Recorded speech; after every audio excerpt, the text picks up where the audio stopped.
신령한 은혜를 성령과 말씀으로 풍성하게 공급해 주셔서 오늘도 거룩한 변화가 일어나고 새롭게 되음으로 인하여 오늘도 승리하는 삶, 하나님의 뜻을 이루는 삶이 되어지기를 우리 주 예수 이름으로 간절히 축복합니다.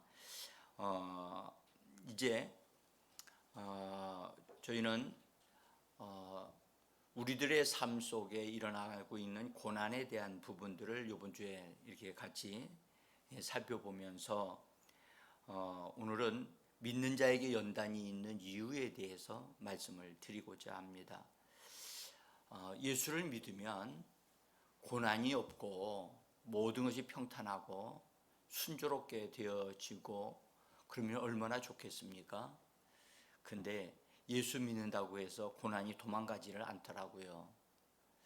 그렇습니다.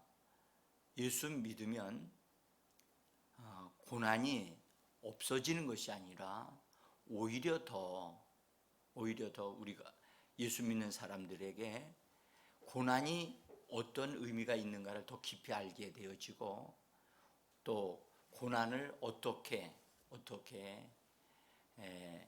유익하게 그것을 활용하느냐 하는 것을 배우게 되어집니다.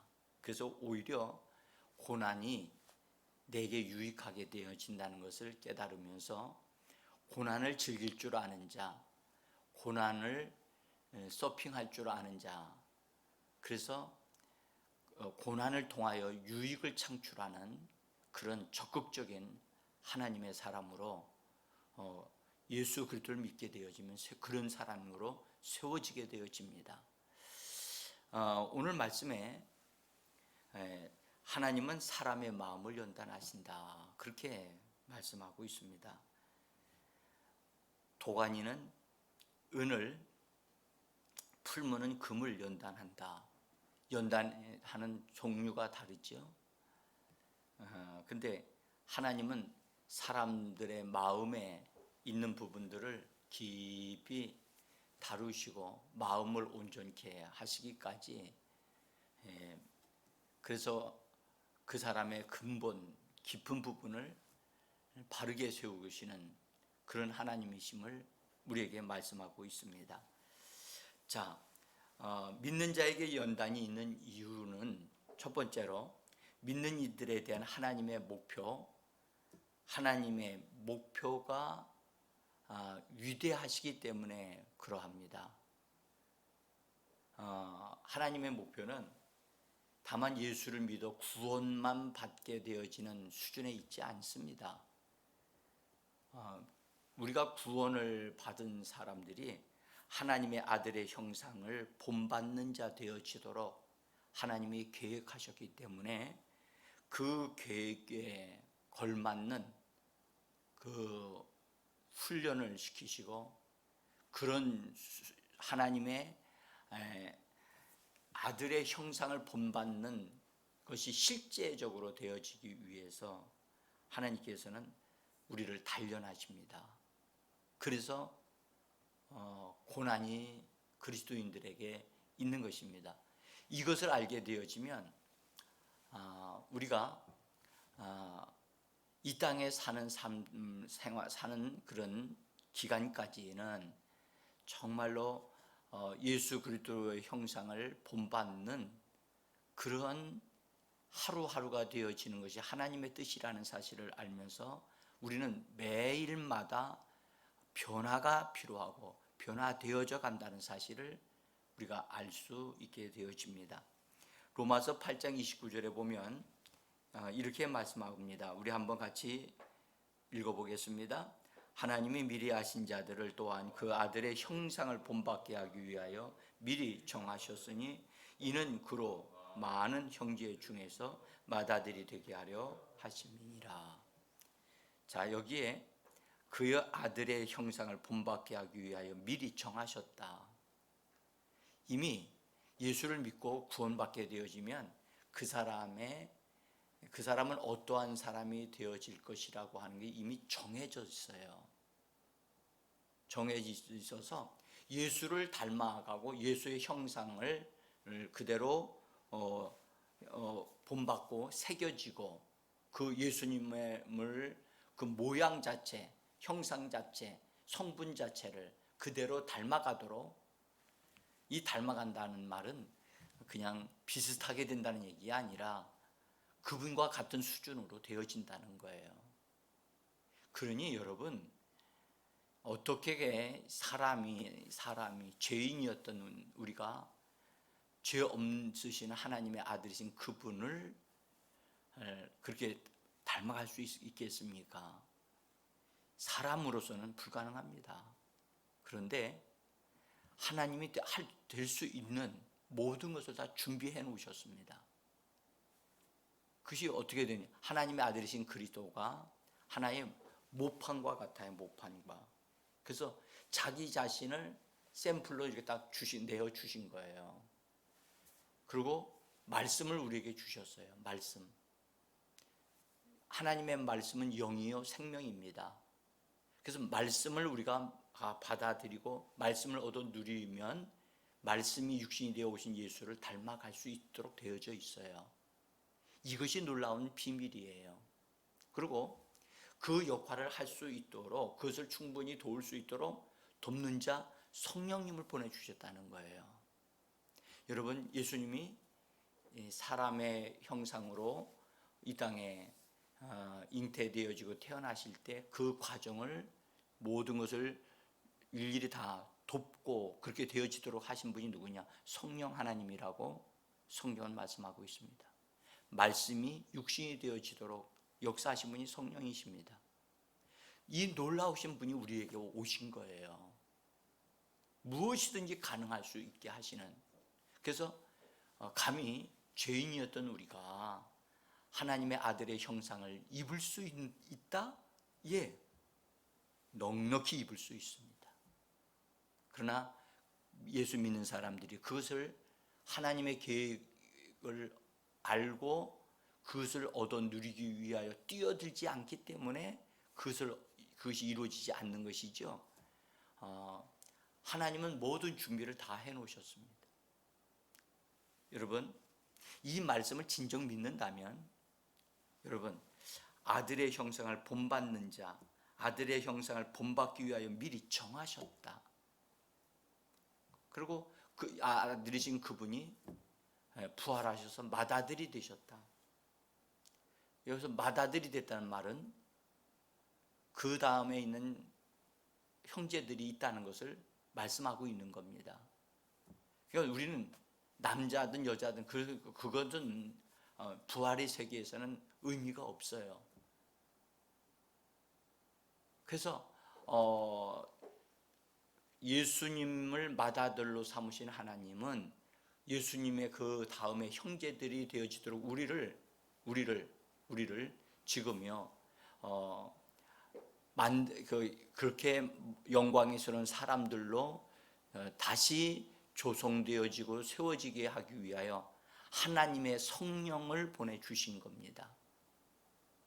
그냥 단지 성령의 충만함, 그래서 어떤 문제를 해결하고 어떤 마귀를 대적하고 그 다음에 세상의 일들을 해결하고 세상에서 성공적인 사람이 되느냐, 그런 수준의 사람이 아닙니다.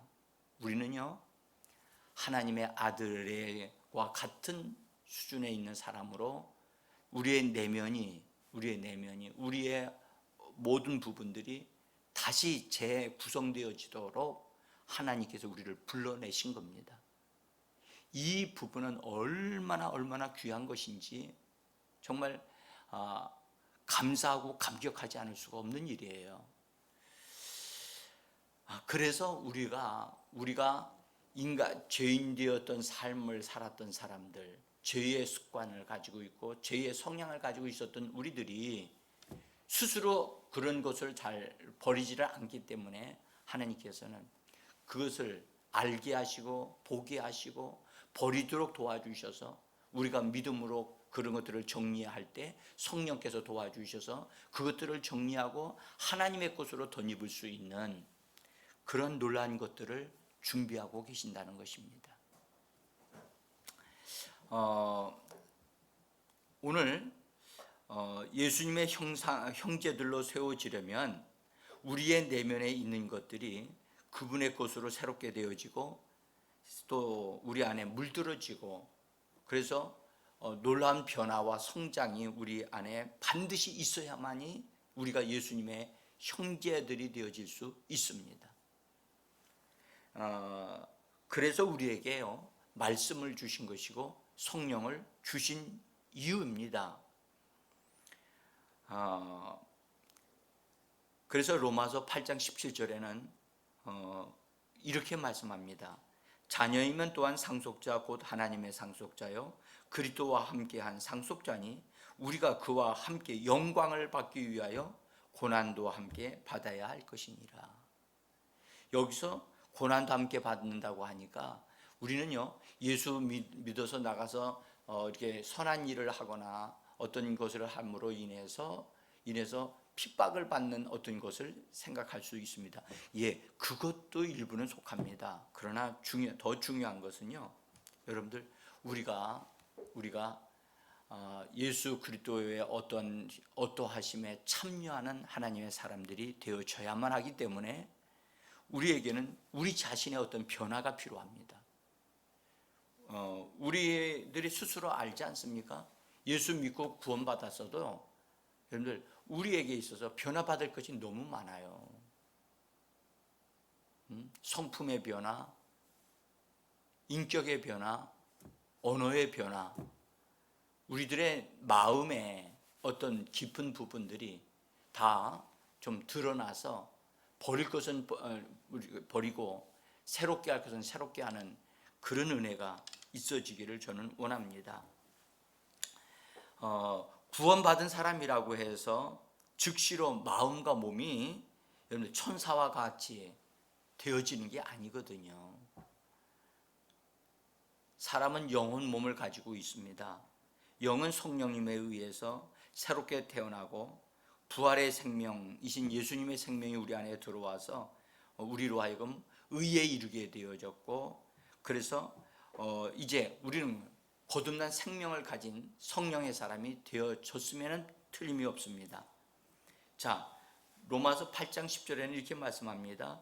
그리스도께서 너희 안에 계시면 몸은 죄로 말미암아 죽은 것이나 영은 의로 말미암아 살아있는 것이라. 여기 살아있는 것이라고 하는 말을 보면 원문에는 생명이라고 되어져 있습니다. 자, 우리의 영은 거듭났고 의에 이르게 되어졌고 또 생명을 가지게 되어졌습니다. 영에는 문제가 없습니다. 그러나 영도 강건함을 받아야 되고 영적인 분량이 점점 더 성장해야만 합니다. 그것은 출생한 것에 지나지 않습니다. 우리는 영적인 성숙함에 이르러야 합니다. 더 나아가서 우리들의 마음과 몸까지 여기에 몸의 영역에 이르기까지 하나님의 말씀으로 우리가 새롭게 되어짐이 필요로 합니다. 그래서 사람에게는 영, 혼, 몸, 영, 마음과 몸을 이 세 가지 영역으로 사람이 되어져 있는데 영은 영의 영역으로, 마음은 정신적인 영역으로, 몸은 물질적인 영역으로 그래서 사람은 참으로 신비롭게 만들어져 있습니다. 자, 사람의 영은 그리스도께서 우리 안에 들어오신 다음에 그분이 우리 안에 거주하실 수 있도록 우리에게 속한 부분들을 주님에게 내어드릴 때 그분은 우리 안에 거주하시는 분이 되고 활동하시기 시작하십니다. 그래서 예수님이 내 안에 들어오신 것으로 끝나지 않고 내 안에서 그분이 주인이 되시도록 나의 모든 것을 내어드려야만 합니다. 그래서 거주하시는 것과 계시는 것은 다른 것입니다. 거주하시도록 영역을 내어드리면 그분이 그 부분을 얻으셔서 그 부분에서 활동하셔서 내 속에 무엇이 이렇게 들어있는가, 어떤 썩은 것들, 잘못된 것들을 들춰내시고 그것을 정리할 수 있도록 그분이 알게 하시고 깨닫게 하십니다. 그래서 내어드리는 것은 그 사람에게 달려 있습니다. 자원하여 내어드려야만 합니다. 그러면 그분이 즐거이 그 부분을 얻으셔서 그 부분을 은에서 거주하시고 활동하시기 시작합니다. 이 부분은 정말 중요합니다.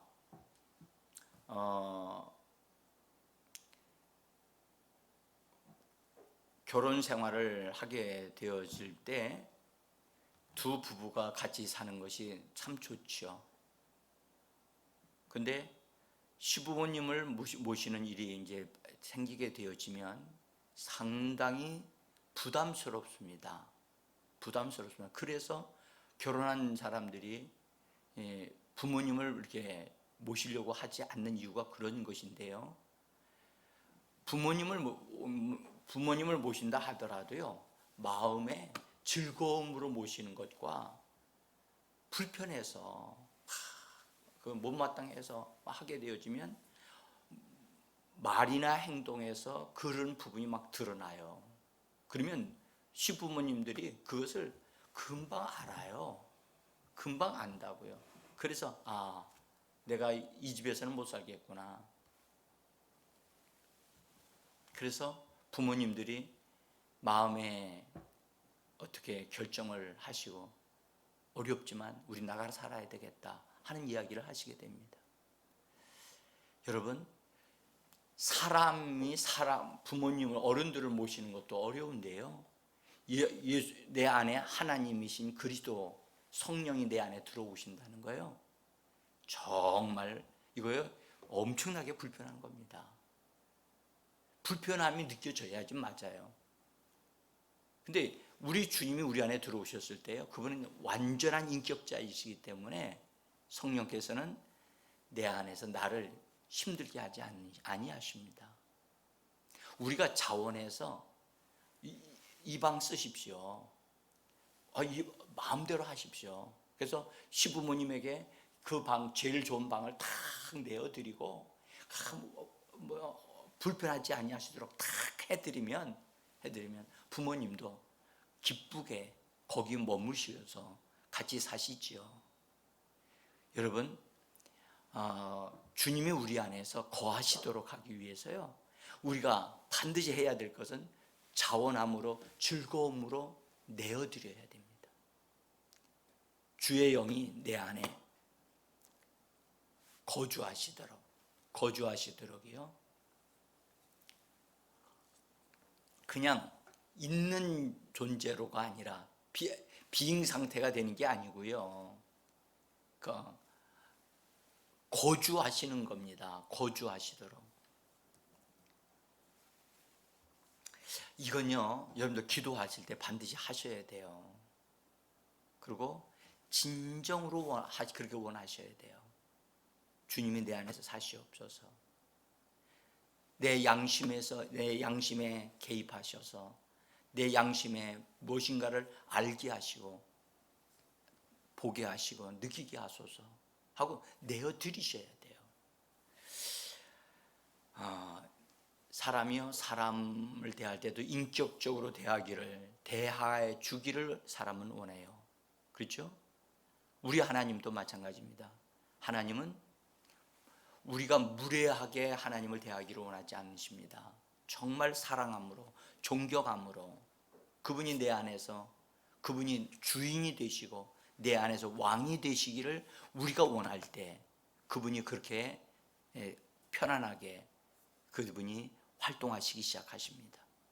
주의 영이 우리 안에서 활동하기 시작하면 어떤 일이 벌어질까요? 여러분들, 거룩해지는 일이 일어나기 시작합니다. 주의 성령이 우리 안에서 하시는 일은 빛을 비추시는 일을 하시거든요. 등불이 집안에 딱 놓이게 되면 무슨 일을부터 하십니까? 등불이 전체를 환하게 하지요. 그와 똑같이 주의 영은 영광의 빛이시라 내 안에 빛을 비치기 시작합니다. 그래서 전에는 보이지 않던 것이 보이기 시작해요. 그래서 전에는 그것이 잘못인 줄을 몰랐던 것이 성령님이 내 안에서 내가 그분한테 다 내어드리고 난 이후로부터 그분은 나에게 너 이거 잘못된 것이다 하는 것을 우리로 하여금 깨닫게 하신다고요. 그때 우리는 그것을 깨닫고 그것을 버리기로 결단하고 새롭게 하기로 원하고 그분의 도움을 요청하면 그분이 그것을 정리할 수 있도록 우리에게 힘과 지혜와 능력을 주시는 분이십니다. 자, 여러분들 거듭났다고 해가지고요, 거듭났다 그래서 온전하게 다 변화되어졌다면, 우리 몸까지 변화되었다면 얼마나 좋겠습니까? 그렇게 되지를 않습니다. 우리가 성령을 받아들이고 성령 충만함을 받을 때 조금 어떤 뜨거움도 없잖아 있습니다만은 여러분들 어떠한 큰 느낌이나 가슴이 찡하거나 뭐 계속적으로 눈물이 퐁퐁 쏟아지거나 이렇지 않습니다. 이렇지 않습니다. 그렇게 되지 않는 것 이유 중에 하나가요, 아직 우리들의 마음이 새롭게 되지 않았기 때문입니다. 이렇게 새롭게 되어지는 것은 우리가 말씀을 받고 성령에 의하여 빛을 받아들일 때 마음이 점점점 변화를 받고 새롭게 되어지는 것입니다. 자, 로마서 12장 2절을 있는 말씀을 한번 보시죠. 한번 읽어보겠습니다. 너희는 이 세대를 본받지 말고 오직 마음을 새롭게 함으로 변화를 받아. 여기 오직 마음을 새롭게 함으로 변화가 일어나고 있다는 사실을 우리에게 분명하게 말씀합니다. 근데 마음을 새롭게 한다는 것은 여러분들 이것은 성령님의 도우심을 입고 말씀을 받음으로 새롭게 되어지기 시작하는 거예요. 알게 하시고 깨닫게 하시는 거예요. 그러나 우리가 그 어떠한 부분들을 버리고 새롭게 하기 위해서 우리가 함께 협력해야만 되는 것이지, 성령께서 모든 걸 다 그렇게 만들어 가신다는 말이 아닙니다. 그래서 변화가 일어나는 것입니다. 마음에는 변화가 필요합니다. 자, 그래서 우리 마음이라고 하는 이 영역에는 우리들의 생각과 감정과 의지를 가지고 있는데요, 이 부분에는 반드시 하나님의 말씀에 의하여 그 부분이 점령되어지고 변화가 일어나야만 새롭게 되어지는 것이 이루어지는 것입니다. 마음 안에는 이 버려야 할 것들, 옛날에 사용했던 것들, 그런 것들을 있습니다. 그것은 버려야 할 것은 버려요. 그래서 말씀하기를 이 세대를 본받지 말고 과거에 살았던 삶의 방식을 버리라는 겁니다. 그리고 하나님이 주신 방식으로 새롭게 하라는 겁니다. 삶의 방식이 달라야 한다는 겁니다. 사람의 마음은 여러분들 정말로 사람으로서는 알 수가 없어요. 자기가 자기 마음을 모른다고 얘기하잖아요. 그렇습니다. 그런데 구약 성경 예레미야서 17장 9절에는요, 마음에 대해서 분명하게 이렇게 말씀합니다. 만물보다 거짓되고 심히 부패한 것은 마음이라. 누가 능히 이를 알리오마는, 그렇게 말씀하고 있습니다. 여러분들, 마음이요 심히 부패했다. 이 부패했다는 말은, 여러분들, 부패했다는 말이 무슨 말입니까? 그래서 사람의 마음을 알 수가 없어요. 오직 하나님만이 그 사람의 마음을 깊이 뚫어지게 아시고 변화되게 하실 수 있는 분이 하나님이십니다. 자,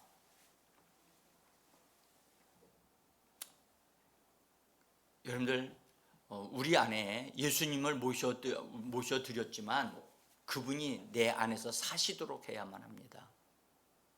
그래서 정말 내 안에서 청소할 것은 청소하고 버릴 것은 다 버리도록 그분이 알려주실 때 우리가 협력해서 나 이거 버리겠습니다, 이런 자세 버리겠습니다. 이런 말을 버리겠습니다. 이런 행동을 난 버리겠습니다.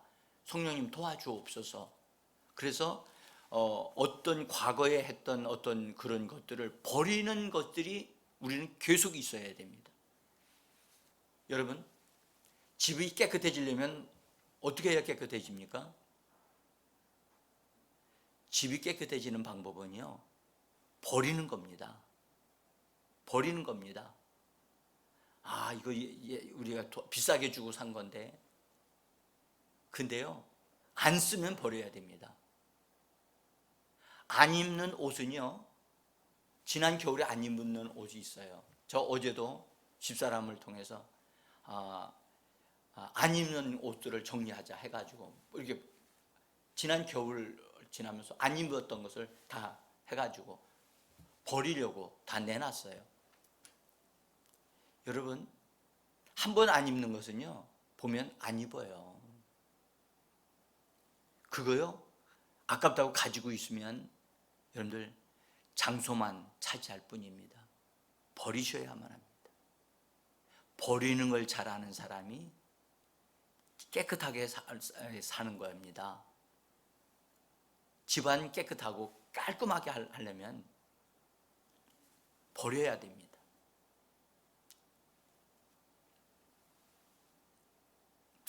자, 그래서요, 우리는 주님이 우리 안에서 사시도록 해야 돼요. 갈라디아서 2장 20절에 보면 오직 내 안에 그리스도께서 사신 것이라고 말씀하셨습니다. 그리스도께서 이거 버린다, 이거 버려야 된다 하는 것을 알려주시면 버려야 됩니다. 버려야 합니다. 그래야 변화가 일어납니다. 그래서 우리가 하나님의 아들의 형상을 닮아가게 되어집니다. 여러분들, 우리가요, 하나님의 아들의 형상을 닮아간다고 하니까, 그거요, 나는요, 하늘에 가게 되어지면 하늘에서 그 형상을 덧입어서 살면 되니까요, 이 땅에서는 내가 하고 싶은 대로 할 겁니다. 그것은 바로 자기 방식이에요. 하나님은 절대 그런 말씀만 그렇게 되어져 있지 않습니다. 이 땅에 사는 동안 변화를 받아야 한다는 거예요. 그래야 하늘에 가서 변화된 모습 그대로 사는 거예요. 하늘에 가서 변화되지 않습니다. 많은 그리스도인들이 이걸 놓친다고요. 그래서 여러분들, 땅에 살고 있을 때 교회 생활을 하고 있을 동안에 우리는 변화받아야만 합니다. 그래서 성령님이 오신 겁니다. 변화되게 하시려고요. 자, 고린도후서 3장 18절을 우리 한번 같이 이 중요한 말씀 읽어보겠습니다. 우리가 다 수건을 벗은 얼굴로 거울을 보는 것 같이 주의 영광을 보매 그와 같은 형상으로 변화하여 영광에서 영광에 이르니 곧 주의 영으로 말미암음이라. 저는 이 말씀을 너무 귀중히 여기고 좋아합니다. 주의 영광을 본다. 여러분들, 모세가 시내산에 들어가서 주님을 40일 동안이나 그 안에서 살았잖아요. 그랬더니 어떻게 됐습니까? 자기 자신도 몰랐는데 그 모세의 얼굴에서 광채가 나는 모습으로 그가 변화되어졌습니다. 여러분, 여기서 주의 영광을 보매, 이것은요, 우리에게 하시는 말씀이거든요. 여러분, 새벽 예배 나오시죠? 주일날 예배 드리러 나오시죠? 주의 영광의 얼굴을 뵙는다고 여러분들 상상을 해보시기를 바랍니다. 그분의 빛이 내게 들어온다. 그래서 여러분, 예배 안으로 들어오는 사람과 예배 드리지 않는 사람은 차이가 있습니다. 지금 우리가 코로나 상황이라 비대면 예배를 드린다고 하죠. 이것이 얼마나 큰 손해인가를 성도들은 모릅니다. 예? 주님의 영광의 빛을 얻어 누리는 것을 누리지 못하도록 이 코로나 상황이 그렇게 만들고 있다는 것에 예배 드리지 말라고 하고 비대면으로 예배 드리라고 하니까 사람들 다 그 편을 선택을 하죠. 이것은요, 영원한 손실입니다. 저는 이 부분에 대해서 절대 타협하지 않습니다. 왜요? 영원한 것이 여기에 있기 때문에. 마귀가 사람들을 통해서 우리 그리스도인들이 영광에서 영광에 이르는 것을 이루지 못하게 하려고 하는 수책이거든요. 정말 이거 깨달아야 됩니다. 오늘 여기 말씀하시기를 주의 영광을 보매 그 다음에 영광을 보아야만 됩니다. 이게 대면하는 겁니다. 그래서 저는 예배 드리기 위해서 새벽에 나오는 게 얼마나 행복한지 몰라요. 저녁에 나와서 기도하는 게 얼마나 좋은지 몰라요. 왜요? 사실 육신적으로는 피곤합니다. 힘이 듭니다. 근데 주님 앞에 들어와서 있게 되어지면 놀라운 변화가 내 속에 일어나는 거예요. 피곤했던 것이 사라지고요. 정말 내 속에 주님의 은혜가, 주님의 빛이 들어와서 어떤 새로운 힘이 내게 공급되어지는 게 느껴지거든요. 여러분, 주의 영광을 보는 게 먼저이고 그 다음에 마지막 그와 같은 형상으로 변화가 일어나는 것이 그 다음이에요. 그럼 그 다음엔 또 어떻게 됩니까? 영광에서 영광에 이르게 되어진다. 영광에서 영광에 이르게 된다. 사람들은 다 영광을 좋아합니다. 저절로 되어질 것이라고 생각합니다. 아닙니다. 과정이 있습니다. 먼저 주의 영광을 보는, 주님 안으로 들어가는 그것이 있어야만 합니다. 그래서 그와 같은 형상, 예수의 형상이 내 안에 공급되어지는 변화가 일어나고 그 다음에 영광에서 영광에 이르게 되어집니다. 오늘 우리 주님은 우리를 이렇게 되어지기를 원하고 계시는 겁니다. 여러분, 새벽 예배 드리시는 여러분, 절대 여러분 후회하지 않을 것입니다. 아니요, 너무너무 자랑스럽게 말하는 그날이 올 것입니다. 정말 가장 탁월한 선택을 했다고 여러분들이 그렇게 고백하는 그날이 올 것입니다. 오늘 말씀하셨습니다. 잠언서 17장 3절에 도가니는 은을, 풀무는 금을 연단하거니와 여호와는 마음을 연단하시느니라. 정말 그렇습니다. 마음속에 있는 더러운 것들, 불순물들을 다 뽑아내도록 주의 성령이 말씀을 통해서 우리 안에서 능력으로 역사하기 때문입니다. 여러분들, 옛것은 벗어버려야만 합니다. 세상 것은, 세상 방식은 벗어버려야 됩니다. 나의 방식이 옳은 것이 아닙니다. 우리는 그리스도의 예수를 닮아가도록 여러분들 정해진 사람들입니다. 이걸 기억하십시오. 이사야서 48장 10절에서 이사야 선지자를 통하여 이렇게 말씀합니다. 보라, 내가 너를 연단하였거니와 은처럼 하지 아니하고 너를 고난의 풀무불에서 택하였노라. 여러분들, 고난이 있습니까? 고난이 있다고 한다면 이 고난이 내 속에 무엇을 정리하기를 원하시는가를 깨달으셔야만 합니다. 나태함이 있습니까? 게으름이 있습니까? 거짓말하는 게 있습니까? 여러분들, 불의한 것을 행하는 것을 그냥 내버려 두는 것이 있습니까? 옳지 않는 것들이 있다면 반드시 그것은 정리하셔야만 합니다. 하나님이 우리를 그리스도의 형상으로 닮게 하기를 원하십니다. 그리스도와 함께 하나님의 상속자, 그리스도와 함께 왕노릇하는 자가 되어지기를 그분은 원하고 계시는 겁니다.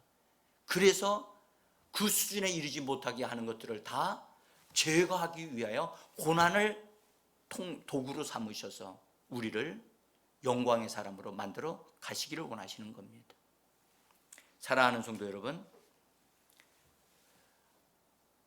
우리는 순금이 되어져야 할 사람들입니다. 그런데 99%의 금이라고 한다면 여러분들, 그 금은 혼합금입니다. 1%라도 잘못된 것이 들어있는 것을 용납하시면 안 됩니다. 단호하게 내가 하나님의 형상을 본받는 하나님의 상속자다운 사람으로 나는 세워져야 한다라고 분명하게 이 말씀을 보시고 그 수준에 이르러 매일마다 그런 사람으로 되어져 가는 저와 여러분들이 되시기를 예수 이름으로 축복합니다. 그래서 정말 언제 어떻게 우리가 주님 앞에 설지는 알지는 못하나 주님 앞에 설 때 너는 정말 영광의 그리스도를 닮았구나, 일컬음을 받는, 축복을 받는 저와 여러분들이 되기를 예수 이름으로 축복을 합니다. 우리 함께 기도하겠습니다.